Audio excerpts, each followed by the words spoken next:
All right, everyone. I wanted to thank you guys all for joining us today. I just wanted to let you guys all know that this will be recorded and will be put on our YouTube channel. If you guys want to rewatch this at a later date, as well as all of our other past virtual adventures. We also have closed captioning for this adventure. It is up top. It is by the red square that says live. Right next to it, it says Otter Live Notes. You can hit view stream on Otter Notes and see it in closed captioning as well. Also, if you have any questions, please try to keep it into the chat room or whenever we are having breaks for questions at that time. That way we can keep the session going. So right now I am going to give it away to Jack Halloway. He is from Wild at Heart, and he is going to talk to us all about what Wild Heart does and the owls and raptors that they have and they rehabilitate. Excellent. Well, thank you very much, Sarah. And I want to thank all of you for inviting me into this, and not just me, but Wild at Heart and our birds. So I'm always excited to talk about the cause we represent here, and also even how you can get involved down the road or even do a small part. So first of all, Wild at Heart, what we are is about 28 years now, 29, getting close to that. We are a nonprofit, volunteer-based rescue mission, and we work with raptors. And raptors are hawks, owls, eagles, and falcons, and the occasional osprey or a vulture. And our mission is to take in phone calls. When someone says, hey, there's this injured owl on the side of the road, probably get hit by a car, or a hawk is in my backyard and it's just sitting there, it looks like it needs help, or a small falcon just ran into the window, what do I do? And so they'll call us, and what we have is this like an inventory of volunteers live across this valley here, across the county, some even across the state. We find out who lives closest to that injured bird and say, hey, are you available to run out to address such and such to check out the bird, bring it back if it's injured. And so we have quite actively about 100 different volunteers. I'll call it the hardcore, really dedicated ones that are up here every week to help out, probably nearing 40 to 50. And so we really rely on volunteers and their passion of these birds to help make this come true. As a count of birds, an average year, I think the last 2 years, each year we brought in about 800 hawks, owls, eagles, and falcons. So it's not a small venture like 3 or 4. And so we have about 800. So far this year, we are about 500 or so, if I remember correctly, 540 sort of in there. It's just only a smidge lower than we typically get. I was wondering if COVID would have fewer people driving around and out and exploring, and maybe the calls would be less, but not much. People are still, besides worried about themselves, they're still worried about nature as well. We're still getting calls. We also take in baby owls and hawks, or we may lovingly call them orphan, as they get cut out of palm trees. So one of the things that you can do and help spread the word on is when to not cut your palm trees or do trimming, or have your HOA saying, hey, please do not trim the trees from late February to September, because every time palm fronds come tumbling down, so do the babies. So each spring, take in about 300 baby birds. And if you can imagine, they take a lot of volunteer time to feed.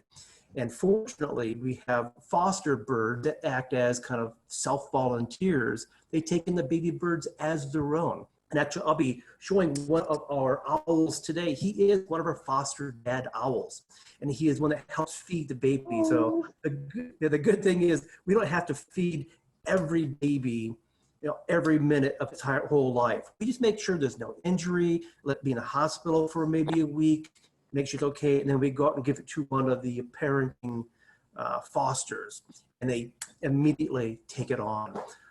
Someone had asked in the past, well, do all the birds take on? No, I always equate it to there are some people who really like kids, and then some people who aren't all that crazy about kids. So it works the same way in the bird world. Some just don't want anything to do with someone else's little baby kids. Others, they take them in immediately, very protective. So it's great watching the new mom kind of glom on and take in this little baby and raise it as their own, and feed it, give it little bits of food. And the youngster says, "Hey, all I want is a mom and some food, and I'm happy." And they'll start begging right away and open his beak and ask for that food. And so a little bit more about Wild at Heart. One or two of you asked about Bob and Sam. Bob and Sam are still running this place with the volunteers, and they're, as mentioned, Bob is still highly active in the Burrowing Owl rescue. I always like to call it the pre-rescue. So when a developer is going and grading the property before they go over the burrows of those burrowing owls, Bob goes out and he digs them out of the ground. They have a permit to keep them here at Wild at Heart. We give them a temporary home. And that way the developer can still do their development after the owls are removed, because with burrowing owls, there's a rescue call coming in, but Beth will get that one. And so the burrowing owls live underground. It's the only raptor in the world that lives underground. Well, unfortunately, when the burrowing owls get scared, big bulldozer comes up, they go bloop, underground, and the bulldozer bury them alive.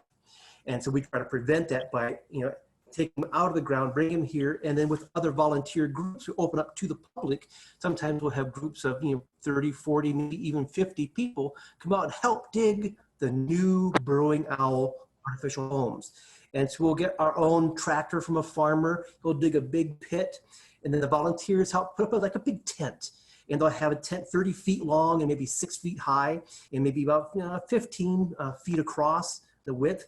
And we put the burrowing owls inside that. We keep them there for 30 days. And every morning, a volunteer goes to bring food, give them fresh water. The whole point is for them to, I shouldn't say forget about the old home, but know that when they are in their new spot and they go underground, they start laying eggs in the spring, they don't want to leave behind the eggs they just left. So they'll keep that as their new home and won't go back to the prior dangerous place from which we just rescued them. And then once we have another volunteer come back and say, let's take down the tent and let the owls be free again. That takes about 30 days. And a small percentage actually hang around and stay there with their new home. Others will just disperse across the state or even across the country looking for new homes. So what I'm going to do frequently through this presentation is I've been known to talk too long, too much. So I will stop and break and say, any questions before I go on to the next topic? So any questions? Are we going to be seeing any great horned owls on this presentation? Absolutely. That is one of my foster dads. So Are they hooting already? What's that? Are they hooting? No, actually they stop. They start hooting around December or so as the pairs, because great horned owls, they will mate for life, being 20, 25 years in the wild. And so every early winter, at least in Arizona, they start hooting, kind of resyncing, rebonding with themselves. And then starting in January, they get really active. You can hear the male, the female. So if you go out at night, right around sunset, often you can hear two different hoots going on. The male has a deeper voice, and the female a little bit higher pitched. I had an owl wake me up in the middle of the night at the Grand Canyon. Oh yes, and they'll have great horned owls up that way. They will hoot year round, but more actively December through March. Oh. Do you guys still have Scheherazade? Yes, we have probably about 10 Harris's hawks on site right now. I think Scheherazade was the great horned owl they used to help feed the other birds. Yes, yes. So what I'll be showing you today is I have a red-tailed hawk, I have a great horned owl, and a little guy called a northern saw-whet owl. And I think that's one of the cutest ones. So I'll save that one for last for you. I really want to see a burrowing owl so bad. I don't have one here today. Most of the burrowing owls we have are in the large aviaries outside that we've rescued. And our goal is always, someone had asked a while back ago is, do we ever pet and handle the birds? We do to a minimum impact. If we believe the bird can be rehabilitated and the injury overcome, we do not touch the bird unless it is to apply medical attention. Maybe wrap the wing, wrap the leg, whatever it is. In fact, we try to not even talk to the bird, not want them to get used to human aspects, whether our presence or our voice. But the birds that have a permanent injury, like the ones I'm going to show you here, we call them our education birds, they have an injury that won't let them survive in the wild on their own. With them, obviously, we will hold them quite a bit as we put the jesses on their legs, let them sit on our arm, but even then, we don't sit back and pet them. Raptors don't make great pets. They're not cuddly by any means. They just like to be in charge and left alone, and I'll sit on your arm nicely if you don't touch me. So that's what we'll have today. So the burrowing owls, you say they go and dig them out. Like, what does that process look like? How do they do that? How do they make sure that they protect them? Sure. Do they take any of the natural habitat with them? So what happens is we'll get a call from a developer saying, hey, we're going into bulldoze a new area, or maybe someone from the community says, oh, I just saw a bulldozer at this vacant lot down there, and my favorite burrowing owls for years have been there. What can you guys do? So what we'll do is go in and find out where the burrows are, put little stakes there. And what Bob will do is he will, step one, try to live trap, or I'll call it live capture, the burrowing owls out of there. He has boxes, he has nets, a variety of methods, and he'll sit out there, all night long waiting for the owl to go into the trap. As soon as it goes in, takes it out, so it has minimal stress on the bird. That is the kind of best case, least energy option there. Some of them are really tricky, very smart. They won't have anything to do with those traps. And only other way, especially if there are babies at the end of the tunnel, you have to physically, hands and knees, dig down there with a shovel. You have to be careful because you cannot use a big piece of equipment because you don't know how deep that hole might be 4 feet deep, might be 14 feet deep. So he'll shovel on his hands and knees. He'll take a towel, stuff it in the burrow. You dig out and keep pushing the towel back until it gets to the end, and then pulls the youngsters or the adults, whoever is in there, and he puts them into a live transport, which is kind of like these boxes here that we have. So we have these large, like a big cat carrier, small dog carrier, and we will have them in there. He puts them in little kennels like that as well. And he'll bring them back here to Wild at Heart. And we have large aviaries, large being about 8 foot tall and maybe 12 by 12 foot square. And we'll put a family group in there up to maybe 10 burrowing owls together, depending on the size of the aviary. And they'll stay in that. So it's just good old elbow grease and digging in the dirt with the hands and knees. And once he knows he has them all out, tells the bulldozers, okay, go ahead, do your thing. That answer your question? Yeah, thank you. No, you're very Jack, welcome. Yes. Jack, this is Jerry. Do they mate for life? Burrowing owls, I don't think so, but I don't know so. Usually, in general, in the wildlife world, a larger body size typically goes with a long bonding time. And the smaller size typically is just annual. They find a new partner each year. Burrowing owls, I would suspect they do bond more closely because they are a very sociable bird. They live in family units. Like on the prairies, you'll have a lot of relatives around in that area, and they'll come back to those same burrows. Most burrowing owls, not all of them, in the West migrate. They will nest as far north as Canada. And winter comes, they fly down to Mexico or even Arizona, the winter down here. But they'll go back to the same burrows with their same neighbors and same family members. So I would suspect that's probably happening to a slight degree. What do the owls eat? A regular, I don't know which kind of owl, but when it's by itself, what do they eat? Do they eat rabbits or what do they eat? Yeah, well, starting with the burrowing owl, most of their diet is going to be insects, invertebrate, reptiles, small mice, but also small birds as well. Actually, I saw this video that someone had posted on YouTube of a burrowing owl dragging a dead dove back to its burrow.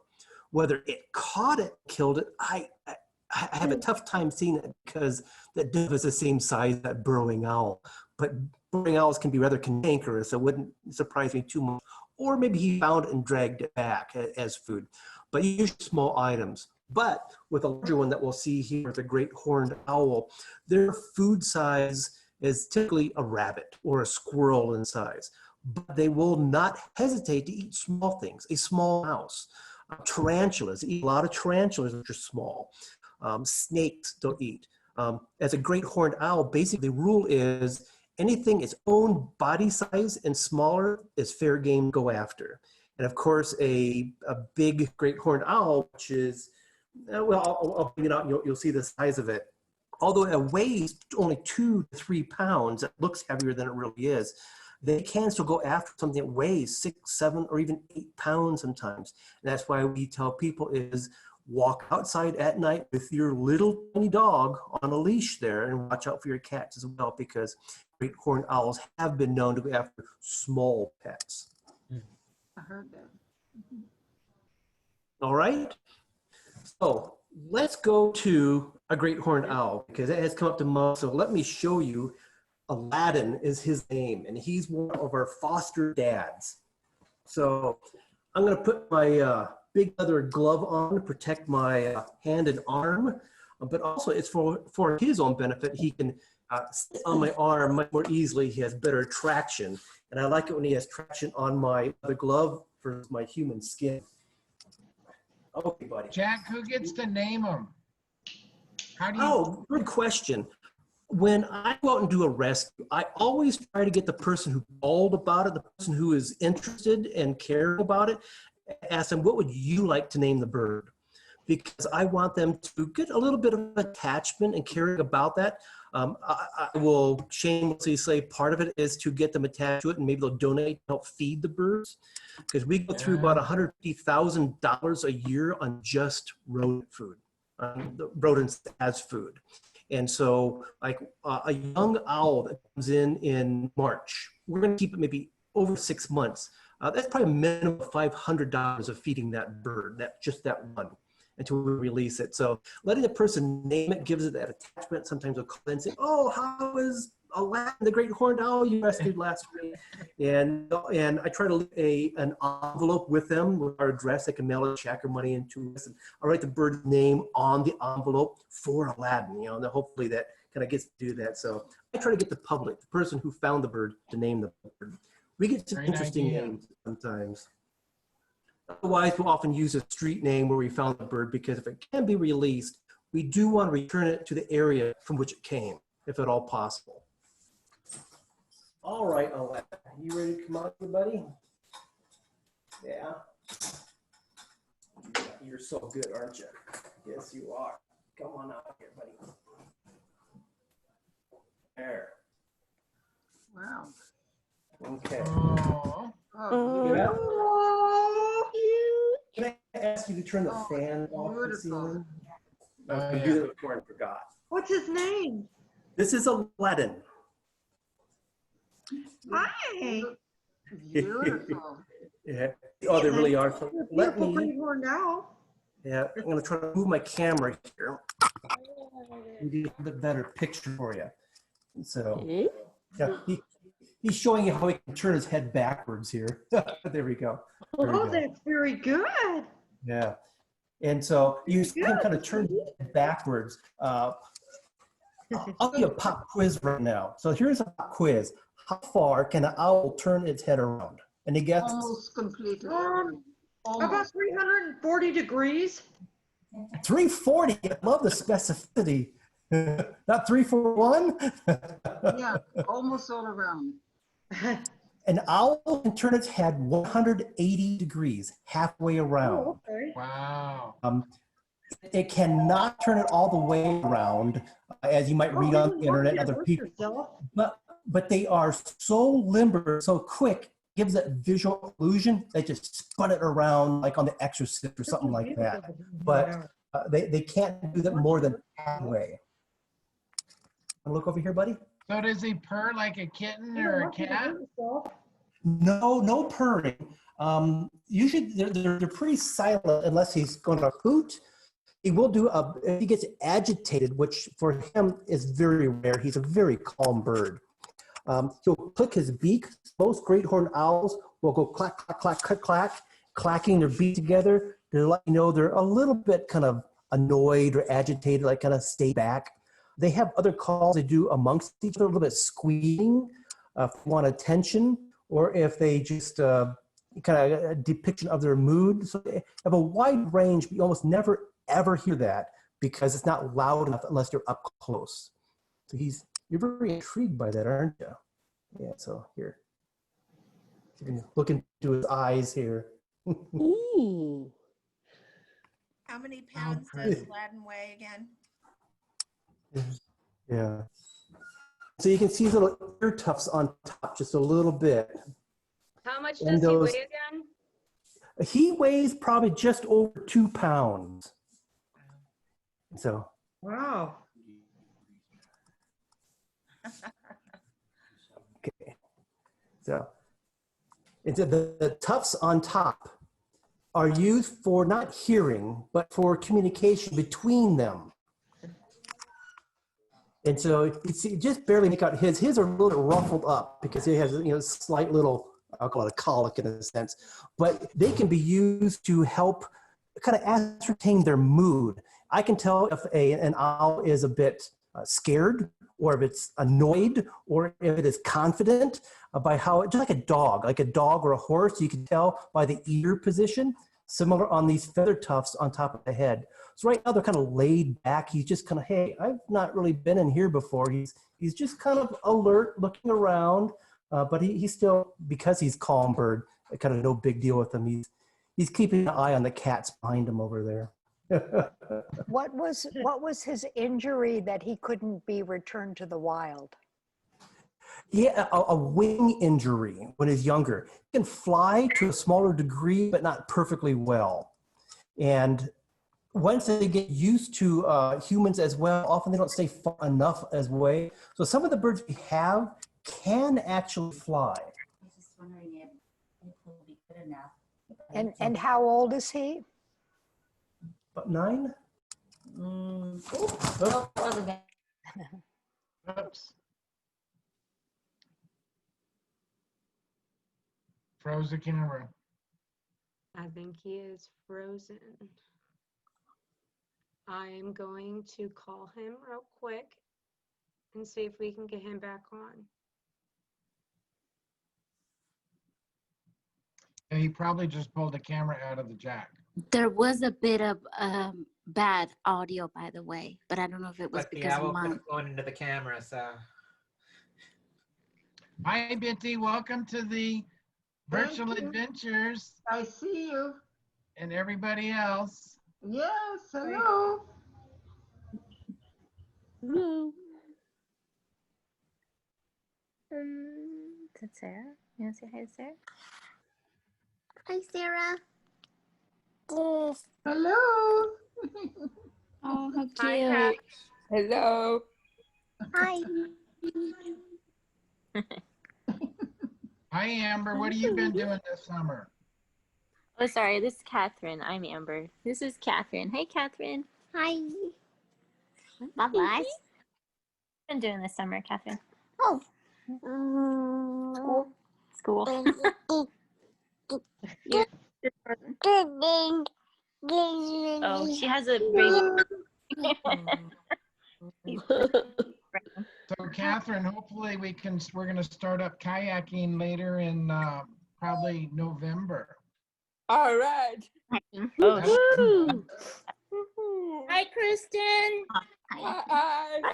Little parakeet. This is a man-killing cockatiel right here. Oh, there you go. This is William. Hey, Jean. When I was volunteering for Wild at Heart, someone called me and told me they had an owl, but it was actually William. So, no, it was, hold on, I'll get his friend. Uh-oh. You dropped us. Our internet connection got momentarily disconnected then. I think we're back here. Nice. I can't dead ones to go past 180. Well, Jack, we're glad you're back. Everybody was getting really wild. I'll bet. More wild than the owl, huh? Did you see little guy? Yeah. Oh, what a pretty little baby. Jack, do they still have that big snake of theirs? The constrictor? So, That big pardon? snake, do they still have that big snake? Oh, no. Rainbow? Yeah, last summer, that large snake died. Oh. You know, 8 years old? Yeah. So, okay. We're back here with our owls. I'm going to put it back. Let's just put it back. Put it back? Yeah. Ready? Yeah. We're going to run out of time here. Hi, Aladdin. We're going to put Aladdin back. It's easier to put him down here. All right, thank you. And I do want to make one correction here. I mentioned that not more than 180 degrees. And Bob, our encyclopedia of knowledge here, said, oh, actually, they can go up 270 degrees for the owl. It makes you go away with good information here. So, all right, let me pull out another large bird here. Hi there. We're going to show you a red-tailed hawk, and her name is Roja. And Roja came to us as a baby. A little chick. So she's been with us all her life. She can fly pretty well, but the reason we've kept her here is when she was young, she lost her tongue due to trichomoniasis. We call it trick. And basically, it is a parasite that affects certain groups of birds, pigeons and doves, but also raptors will get this. She lost her entire tongue and had difficulty eating. We had to hand feed her for about 4 months. Now, of course, by then, she got very accustomed to people and to humans. And that's not a healthy thing for any wildlife at all, because they lose that natural fear and will get too close. And disappointingly or saddeningly is we actually bring in raptors with gunshots as well. It's highly illegal, but there are still enough foolish people who do that. And so she is one of our permanent education birds, and she is one of our favorites. We like to affectionately call her a diva sometimes. You want to come out here? Come on out. Oh, there you go. There you go. So this is Roja, a red-tailed hawk. And so she is one of our hawks in the state.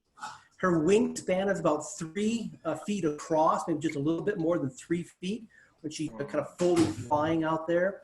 And she stands on my hand maybe about just over about 14, 15 inches or so. She could probably stretch up to 18. She kind of reaches her head up and she stands up straight. But what I really like about red-tailed hawks, they come in a variety of colors. She is kind of our typical one. She has a deep chocolate back with kind of like an ivory spotting in the wings. Her head has kind of a tawny and chestnut colorations. Her eye, I love raptor eyes. In fact, I made a little collage of zoomed in photos of raptor eyes, looking at all the different colors. Hers, I would call it, is a cross between like an amber and a chestnut coloration. And her chest is kind of all creamy with kind of a chestnut striping on it as well. But of course, as red-tailed hawk implies, her tail is not quite red. I would call it like a rusty orange. Oh, Beautiful. That's beautiful. And so red-tailed hawks come in a variety of subspecies and color patterns. They will vary to extremely pale to be maybe 50% white. They live in the Midwestern plains. Others would be almost pure dark chocolate, like you dipped them in a big vat. One called a Harlan's hawk, and it could be pale wings of dark chocolate or entirely black. It's amazing the variation in red-tailed hawks. And that's also why I like Arizona, because Arizona is a wintering ground for many species of hawk. I believe in Arizona we have over 44 species of raptors that have been found in Arizona. And so the wintertime, I'll go into the grasslands around Casa Grande or Eloy or Wilcox, and you see scores of different raptors that are out there. I do a lot of photography with them. But the red-tailed hawk has become one of my favorite, one for its variation, but two is because of this gal right here. She's really special, aren't you? You know it too, don't you? So let me see if I can move my camera up and get some closer pictures of that. Yeah. She said, "What's that? I've never seen a camera before." Wow. Yeah. You're so good, aren't you? Says, "I know it." And let me I'm showing her face right now. And I don't know if you can see it, from a hooked tip to the beak. And that's what they use to tear up their food. A very sharp hooked beak. They catch it. One of the first things they do with the beak is grab their prey by the back of the neck and try to crunch through the spine. And they can tear it to a little kind of bite-sized chunks. But more importantly, what I'm going to show here is their feet. And so on their feet, they have their long, we don't call them claws, we call them talons. And so these talons on hers, that middle toe looks like it's almost an inch long. And it applies a lot of pressure when they're hunting for rabbits and squirrels and snakes and mice. And she has a pretty good grip right now on the glove as well, but nothing severe as the glove. And she knows how to control that pressure. So if she ever does kind of come off the glove and maybe moves up my arm, I never really worry about it. She knows how much pressure that she is applying on that. And so she learned over time we have this good homeostasis or balance between us. We have a good respect there, don't we? Yeah.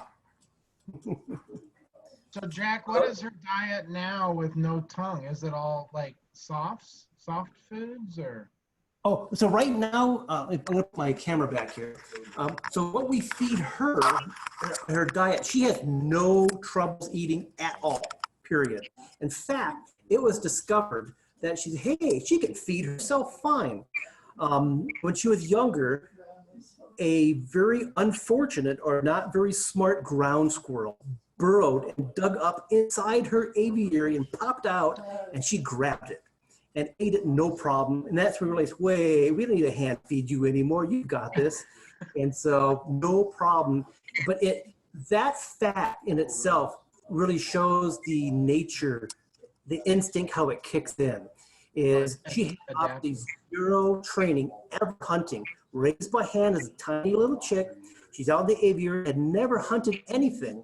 The most she'd ever seen were just dead rats and mice. And here comes this live ground squirrel, the worst place ever to pop up out of the ground, and she gets it. And so the hawk instincts are really good. And it's a little bit different than the great horned owl I just showed you. Great horned owls, they take more training. Before we have any youngsters that are released back out in the wild, we always give them live food training. We want to make sure they know how to hunt, because all they know to that point is how to pick a dead rat off of a non-moving plate. And so I always found it to be humorous when we put live rats and mice in the aviary in a pit in the ground. The hawks, they know immediately what to do. That's food, and they go after it. But the owls, they'll sit there and stare at it, and they'll go, why is my food moving back and forth? And it might be several days, and they really kind of catch on, and the hunger kind of sits in. And even then, they're like teenagers. They're pretty clumsy, and I've got some interesting videos of them kind of trundling along, trying to step on a mouse, and it gets away. But they finally do catch on. But we want to make sure they know how to hunt for themselves. They can be independent and do that out in the wild. Less of a concern with hawk. They just seem to get it right away.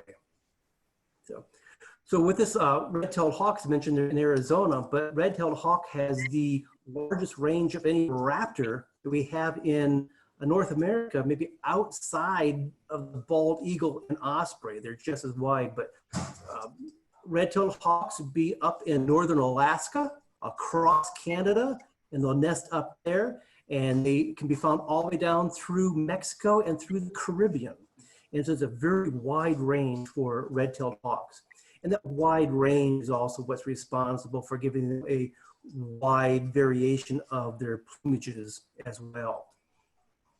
You want to say anything? Yeah. She's kind of chuffing a little bit. She's just kind of looking around her new surroundings. She's not in here very often. So Are they related to ospreys?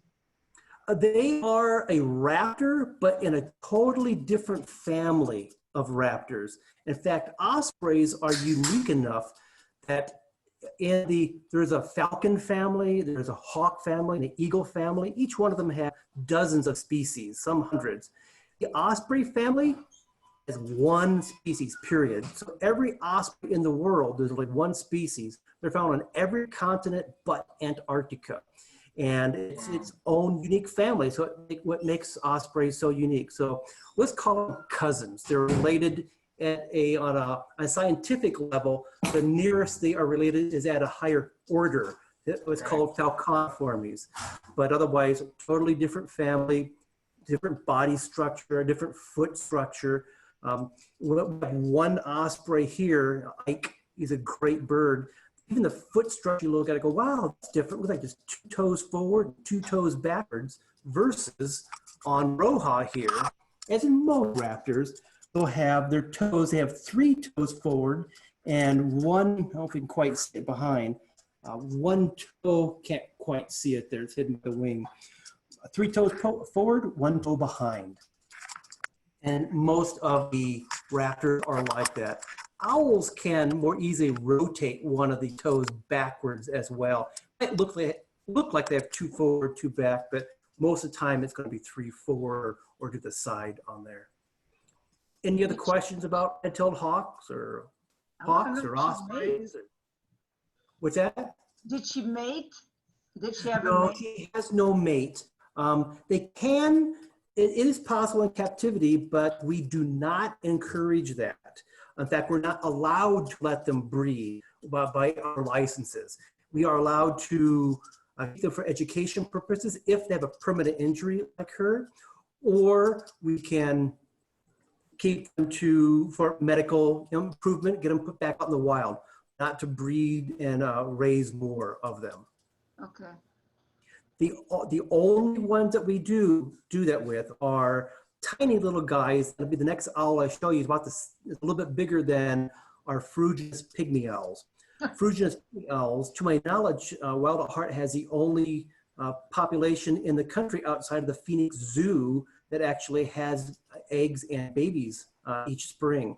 We're working with Arizona Game and Fish and Wildlife Service, and the Phoenix Zoo on trying to reintroduce the threatened Fruginus pygmy owls back into the state of Arizona. It's estimated there's probably no more than 50 birds in the state. It's kind of hard to guess. Most of them have been kind of wiped out. Their habitat has been literally mowed down for buildings and housing, but there are some areas where they've been released. So those we do have nesting boxes, and we do have a special permission for that.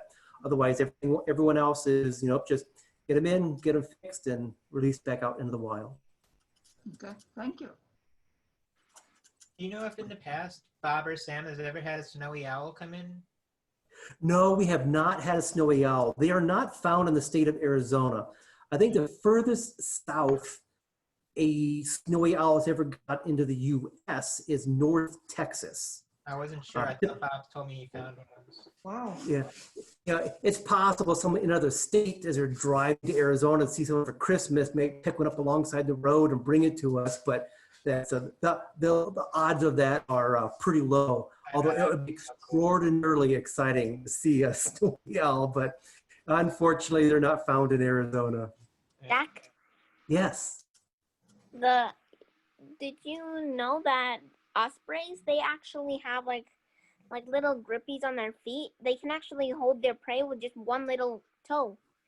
That's how much grip there are on there. You are right. Is your name Amber? Oh, no, I'm her daughter. Okay. Well, hi, daughter of Amber. What's your name? Catherine. Catherine. All right, Catherine. You are very right on that. Ospreys are special in another way, that if you look at the bottom of the feet, like the palm of the foot, it has all these little ridges and bumps, and it's very traction that grabs on very well, because it's very important on fish, because fish can be very slippery. And so besides just those long talons they have to dig in, they have those very bumpy traction on the bottom of the feet, and that's very important to the osprey. And did you know what the osprey also does when he carries its fish? Yes. What does it do? How does he carry the fish? Do you know? Yeah, he only uses one finger.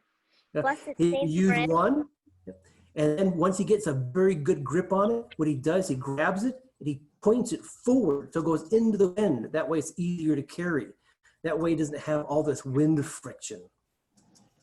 So, yeah. Any other questions about Roja or hawks? Because I have one more little owl to show you. No, but Okay. So I'm gonna put Roja. You ready to go back in? She doesn't like to go back in. She likes being out. You ready to go back in there? In there. There you go. She's really good. Okay. That's 2 down, 1 to go here. Jack, have you guys had to do anything different with COVID-19? Not for the birds, but what we've done here is, for the best protection for Bob and Sam, is the volunteers need to come into the house with a mask. We try to have deliveries dropped off outside at the door, so we don't have the general community coming in with their personal boxes, towels, or the breathing as well. So try to do that outside. And we try to keep the volunteers who used to kind of come through the living room at great disruption to their personal life as well. So maybe that's a kind of COVID's been a blessing. There are fewer people going back and forth through the living room, other than me being really loud right now. But I gave them advance notice. They pretend to like me well enough, they'll tolerate me for another 22 minutes here. Right. But otherwise, COVID has not, as much I had expected, has not reduced the number of birds that have been taken in. It's just maybe about 50 less than last year at this point. I'm surprised.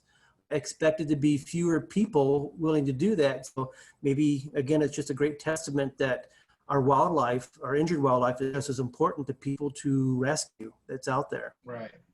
And I did mention earlier what parts that you can do besides just, having tree trimmers not do their tree trimming February to September, is call Wild at Heart. When you know someone has found an injured hawk or a raptor, give us a call and give us a chance to get a volunteer to come out and get that.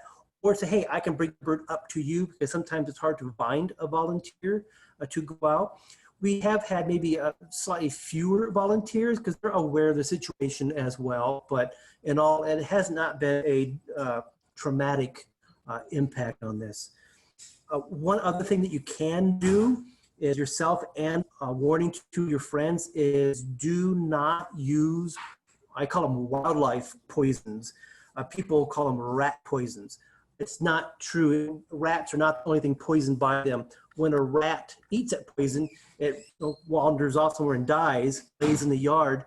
Owls, like Aladdin here, great horned owl, Roja, a red-tailed hawk, will happily eat dead stuff that it finds. And they will become poisoned for themselves, and there really is no antidote for that. It's basically a death sentence. And so we say, don't be putting out rat poisons.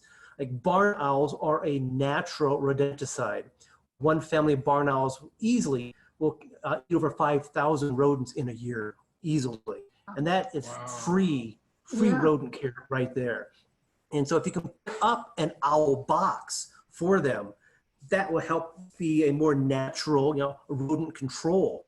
And so I highly recommend that, and just don't use poisons, and especially never ever use for any reason those sticky traps that are out there.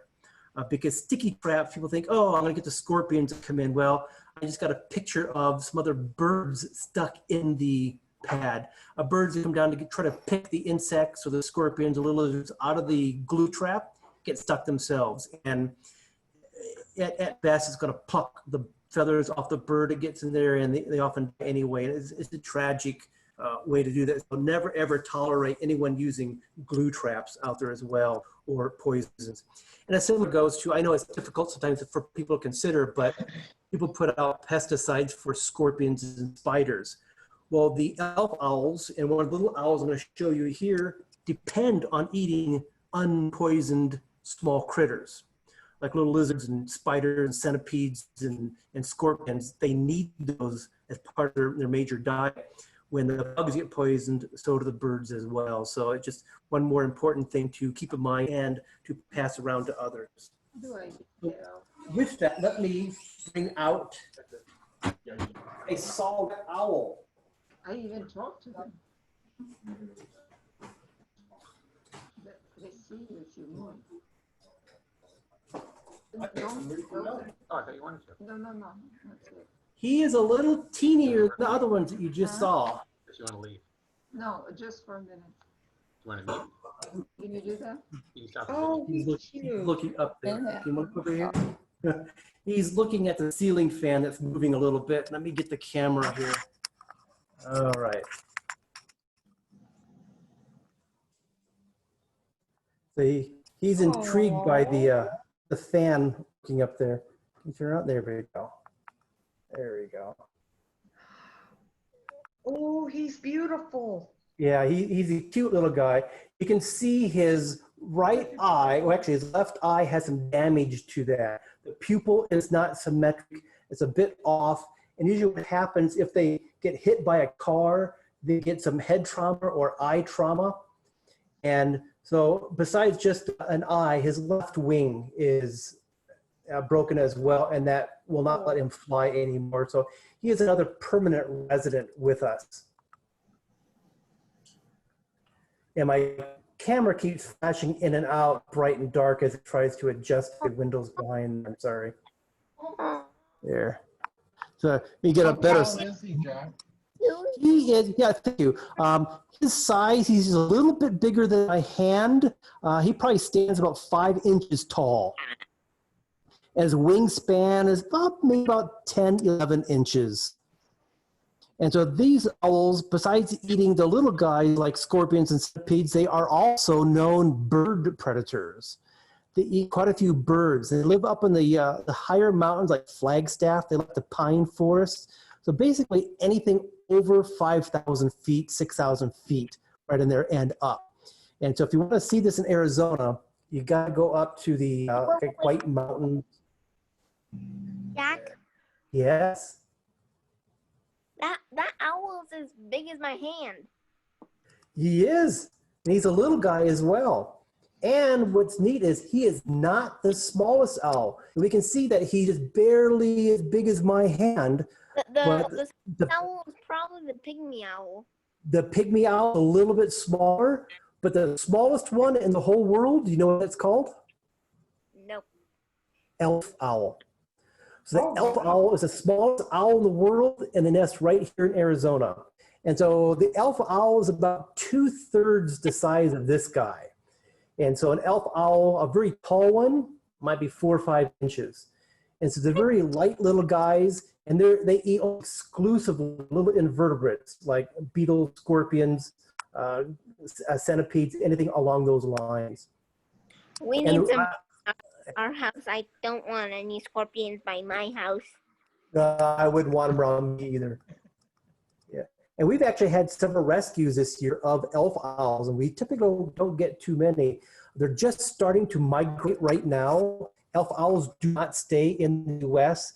They come up in about mid-April, and they're typically gone by mid-September. And right now they're on move, migrating back down into Mexico, where there are bugs year-round to eat. This guy here, the silhouette owl that I have, it'll stay year-round up in the mountains. It does not mind the winter at all. If it gets too cold, sometimes they come down lower into Phoenix, a few are seen, but usually they stay higher up. So do you have to do anything with temperature-wise for him being down at this desert floor? This one is kept in our dormitory attached to the house. And so the temperature in that dormitory is less than our 114 degrees that we're having out here right now. So he gets a little bit luckier. It might be maybe at most, maybe at 90 in there. And that's totally tolerable to these guys. It's not that they cannot tolerate the heat. They just they spend a lot less time in that. And so this saw what he does not fortunately get to experience the 100+ temperatures like other birds. Like Roja here, who's kind of hiding in here in her little cage here. She does spend all her time outdoors, and that's very natural for them to do so. So people say, see a nest in a saguaro, and go, oh, why don't you put up a shade over the nest for that bird? You go, no. Do not ever intervene in a natural nest. They have been living in these nests for tens of thousands of years, are well adapted to desert and heat. It is uncomfortable, absolutely true, but wildlife does better than kind of me and other lazy humans who don't like it uncomfortable, where we want our 74 degrees in the house with a swimming pool. So never intervene in a nesting bird thinking you're doing a great pleasure for it, of giving it shade or moving it. They know what they're doing, and they picked the spots on purpose. So. Hi, little. Hi. So he's a cute little owl. So these saw-whet owls, their eyes always look to be very larger in the face. I think that's what makes it very cute. So his eye is kind of bright, almost like a sun yellow of the iris, and a big black pupil inside. And actually on the pupil, well, he can't really alter his left one because it's injured, but owls can actually adjust the size of their pupils on command. Unlike us, where it's totally involuntary, they can adjust it to the light to see better. And so it's kind of neat when you see an owl have one large and one small pupil. Pobrecito. Jack, how old is this bird again? I think we've had this one about 3 years. You cannot tell the age of a bird once it's an adult. There aren't any bone ridges like in some mammals. You can kind of guess. They don't really turn gray. It's hard to tell if a bird is 3 years old or 23-year-olds in some of the species. Some of them, maybe like a bald eagle, you may have heard that they gain their white head over years. It might take 4, sometimes even 5 years to get their all white tail and white head. You can age one through 5, but once they get past 5, you don't know if they're 25 or not. And so birds are pretty difficult to know how old they are unless they hatched with you and they came in as a baby. Right.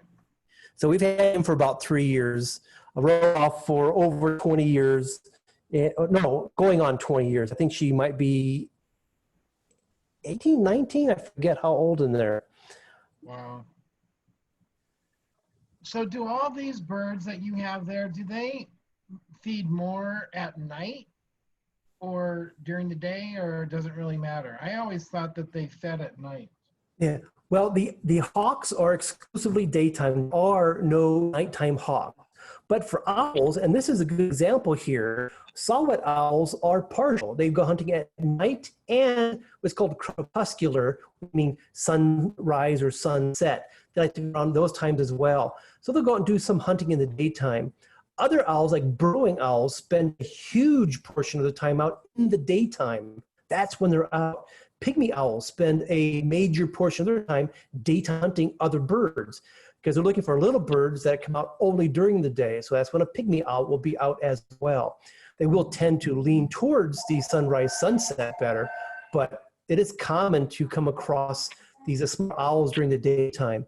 But even like with Aladdin here, the great horned owl, I have watched them hunt during the middle of the day. And in fact, a couple of years ago, I was along the Santa Cruz River, and a female great horned owl flew right over my head and landed on a large stump. And it was the middle of the day, it was like, I think 1:30 or 2 o'clock in the afternoon. It was hunting actively. And often they're hunting for their family that's constantly needing more food. So yes, nighttime is typical, but it is a myth that nighttime only. There are some daytime owls that are out there that will hunt. So here, what we try to help mimic that, we have our daytime feeders, we call it, for the hawks, and they come in and start feeding between 3, maybe between 2 and 4 p.m., feed the hawks. The owl feeders start arriving between 5, 6 o'clock at night and try to feed the owl towards late in the day before sunset, while they can still see to go in the aviaries, so they feed the owls later on.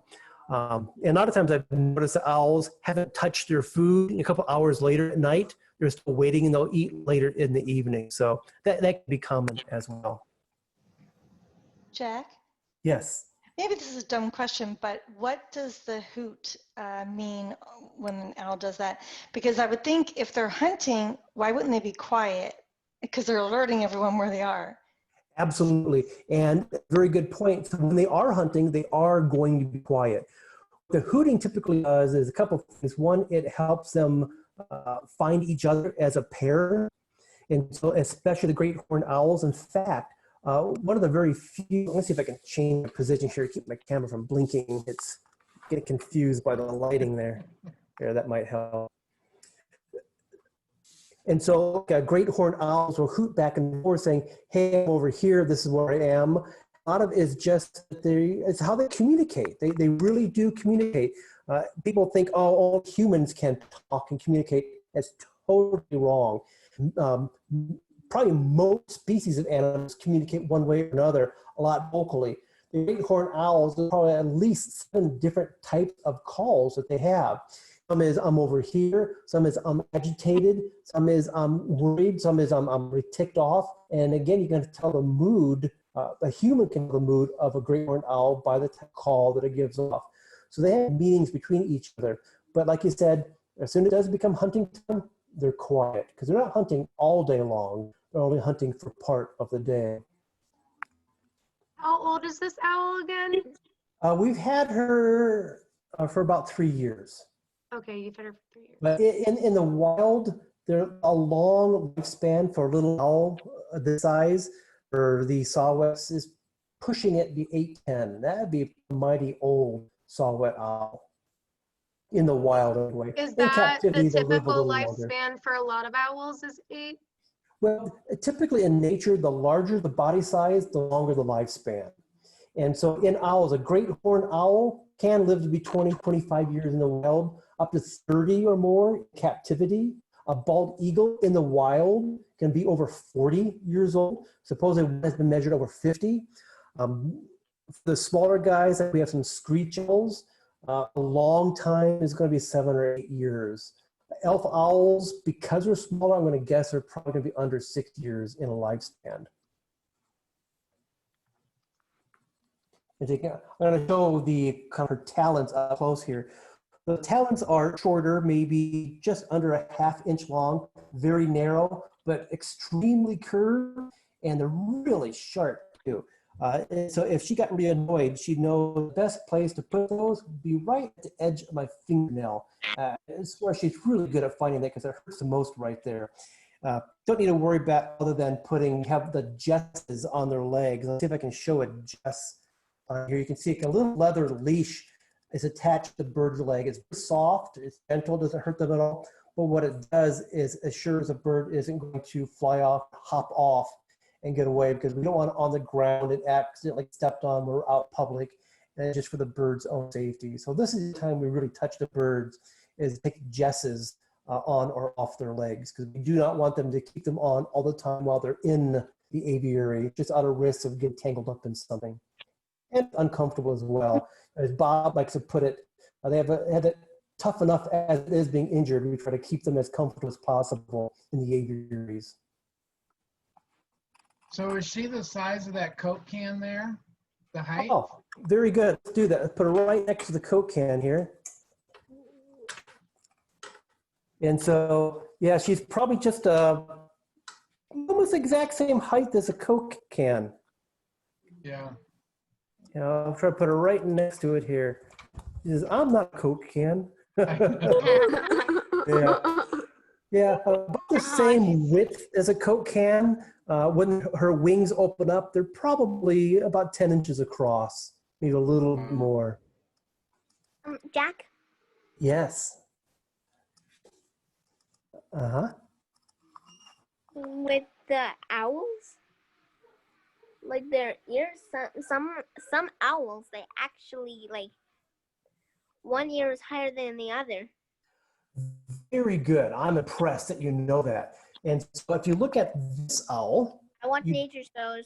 Yeah, you do not see any tufts on the head. Some owl groups have what they call tufted or the eared owls. Others have none. But all owls do have ears underneath the feathers, but not a real ear. If you reach up and tug on your ear, you have an earlobe. Owls have earlobes or even ears that stick out. All they have is the hole in the side of the head, just like we have. And we say, don't put your finger in your ear, keep that out. Well, they have the hole in the sides, but just like you said, one hole is up higher on one side of the head than the other. And the reason for that, when the hole is aligned different on the head, it allows a sound to hit the eardrums a fraction of a second off schedule with the other ear. That lets them triangulate to great precision at nighttime when they're trying to hunt a little mouse in the dark. That's why an owl in very poor light, besides having wonderful eyesight, with extraordinary hearing and the ability to triangulate on a very small sound, because those ear holes are asymmetrically positioned on the head. That's amazing. And one more thing about the eyes, like you see, she's just kind of staring here. You notice the owl eyes do not move. It's because it cannot move. An owl cannot move the eye in its socket like we can. We can look left or right in the mammals, not in owls. Their eyes are too large. They don't have muscles to move the eyes. So if they want to be able to look left or right, they're going to move the entire head left and right. So to help them do that, if they can turn the head around, they have twice as many vertebrae in their neck than we do. We have 7, they have 14. That gives them great flexibility. So they can remain relatively stationary and not moving and still look behind themselves slowly if they want to without disclosing their place where they're ready to ambush some prey. Do we have any more questions for Jack as we are reaching the end of our virtual adventure hour? Jack, in their aviaries outside, do they like use trail cams to get any like flight videos for their website or anything like that, or? We, on a very rare, oops, she doesn't want to go in. Go, come on. She didn't want to come off my hand. There you go. They do video like that on our website. Yeah, I don't have any to share, but we have in the past, someone had own phone video. Someone had a GoPro that took a few videos of that, but that'd be a great idea for our education birds. We do only with education birds because those that are have a hope of being medically treated and put back in the wild, don't want to go in and take videos to disturb them. We can only do our education birds. Let's see if I can get my camera to focus properly here. There we are. Okay, that should work. So, but I like the idea if we maybe take a video of the education birds and the aviaries and do a little talks, and we could post it to the our Facebook site that we have out there. Yeah, I just thought trail cams would be the less disrupting kind of thing to bring in there. I mean, if you just strapped it to a pole or something. True. Now, there is a risk of when you have anything in an aviary with hawks, they have this great talent for giving things a whitewash as well. I like the idea. How much does it cost to feed them every week? All the birds? Well, let me do a quick math here. So if I take my little calculator on my phone, I have $150,000 a year divided by 4 weeks, comes out to about $2,700 a week that we spend feeding these birds. Jack? Hello? Any other questions? Jack? Yes, Catherine? What's the name of the owl that you got out? The last owl that you got out? Q. So like the is species the name. Yeah, it's Q, like the letter Q. No, the species name. Like, Oh, I'm sorry. Northern saw-whet owl. oh, Saw-whet is a species. So it's, hold on. and I'm there going to are write this down. perfect northern saw-whet owl.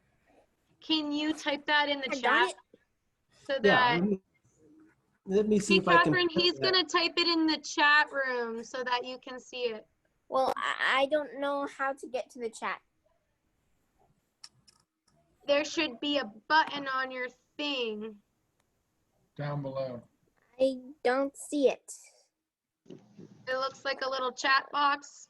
Says no. chat and share screen. Well, I'll type it in. It might pop up automatically. Let's see here. I'm typing Found in it. northern. You found, all right. I'm going to type in northern saw wet owl. That goes to everyone. We'll see that. Jack, thank you so much. I loved it. Absolutely loved it. Jack, very informative. This is a great thing I've never done I've only done humans only before on online videos like this. I think it's more entertaining to do it with the birds. They certainly behave better than most of the people I worked with last week.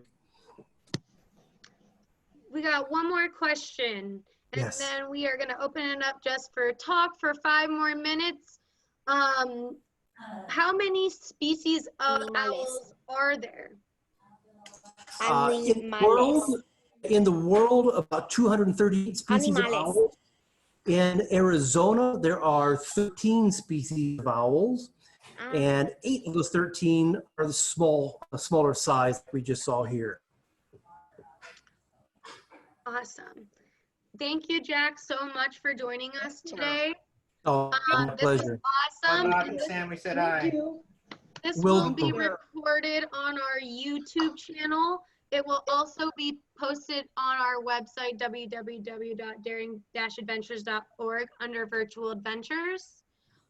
And then next month, we will be having more of our virtual adventures, but we are switching from Wednesday to Tuesday, and this will be the last month that we'll have them weekly, but then we will be going to monthly virtual adventures once we hopefully start in-person programming eventually in the late fall. So stick around. Next month they'll be on Tuesday, and I will be getting all that information out this coming week. Thank you. Well, thank you. Carol.